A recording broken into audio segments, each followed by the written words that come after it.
Oke, matur nuwun. Saya akan coba menerangkan dengan dalam waktu singkat mengenai masalah coronavirus yang sekarang mungkin sedang berjangkit di Indonesia. Sebelum kemana-mana saya akan coba menerangkan mengenai masalah coronavirusnya sendiri. Coronavirus adalah virus RNA dan ini beramplop. Kalau virus beramplop kita akan membayangkan itu seperti balon, kemudian ada spike-spike-nya di sana.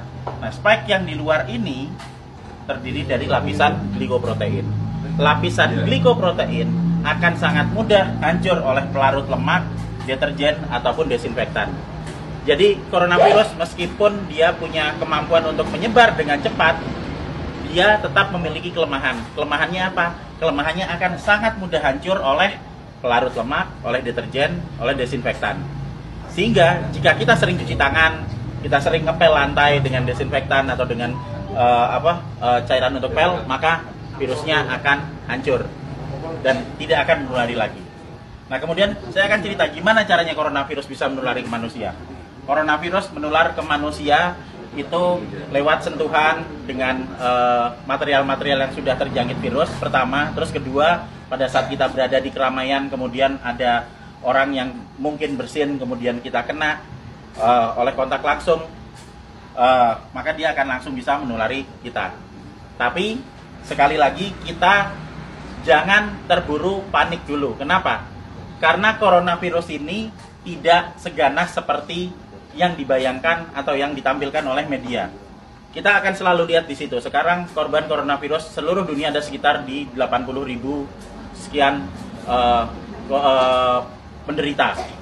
Tapi dari 80.000 itu nanti yang meninggal itu ada sekitar 2.400 yang selalu hanya akan ada di kisaran angka 2-3%. Silakan nanti dilihat di data statistik mengenai seberapa banyak yang orang yang terkena coronavirus dan seberapa banyak yang meninggal. Yang meninggal selalu ada di kisaran antara 2-3%. Berarti sisanya sebanyak 97% itu selamat.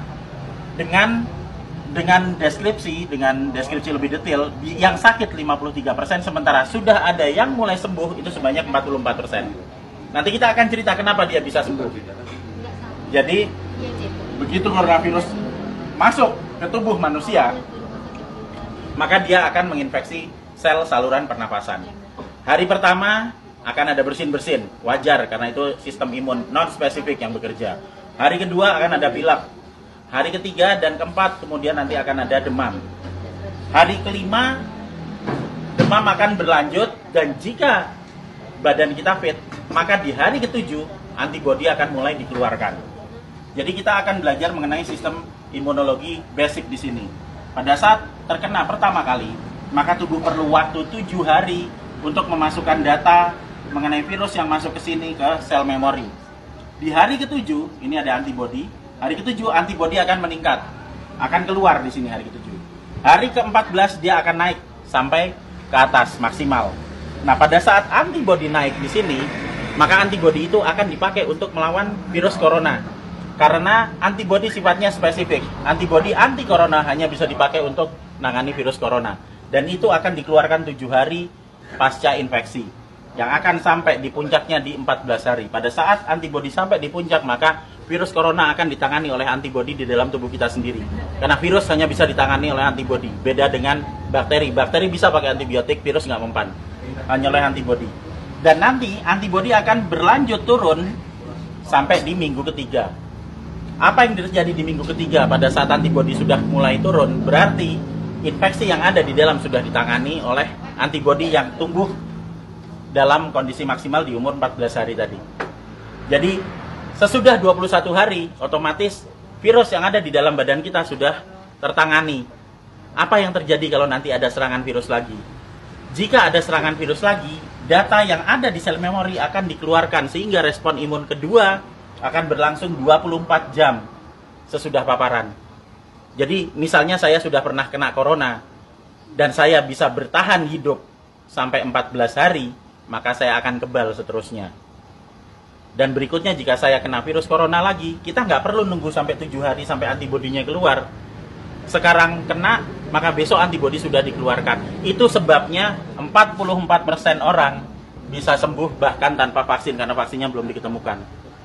dan masih ada 53% yang sakit yang akan sembuh ngikuti 44%. Karena pola kematian atau mortalitas tidak pernah bergerak dari 2-3% maksimal. Sehingga tidak perlu khawatir, tidak perlu panik pada saat ada wabah corona. Kita punya prinsip penanganan wabah ada 3. Pertama, kita kurangi paparan virus. Gimana caranya?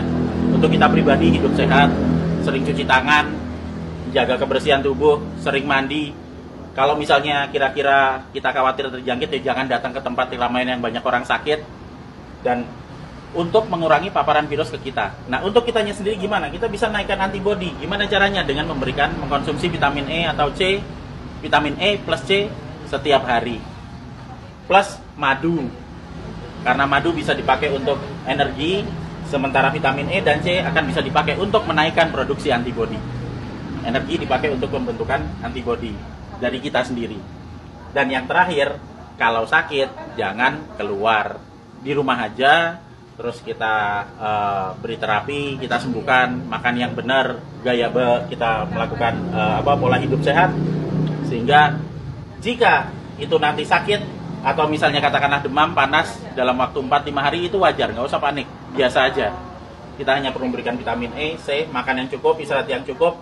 Nanti di hari ke-7 antibodi kita keluar. Itu juga berlaku buat yang sakit. Sehingga sebenarnya kita semua akan bisa menangani wabah coronavirus ini. Asal kita bisa tahu basicnya seperti apa, ilmunya seperti apa, dan yang paling terakhir, jangan panik. Santai aja, kiamat masih panjang. Jadi, ayo kita kerja bareng-bareng, kita tangani bersama-sama, dan gak usah panik. Terima kasih.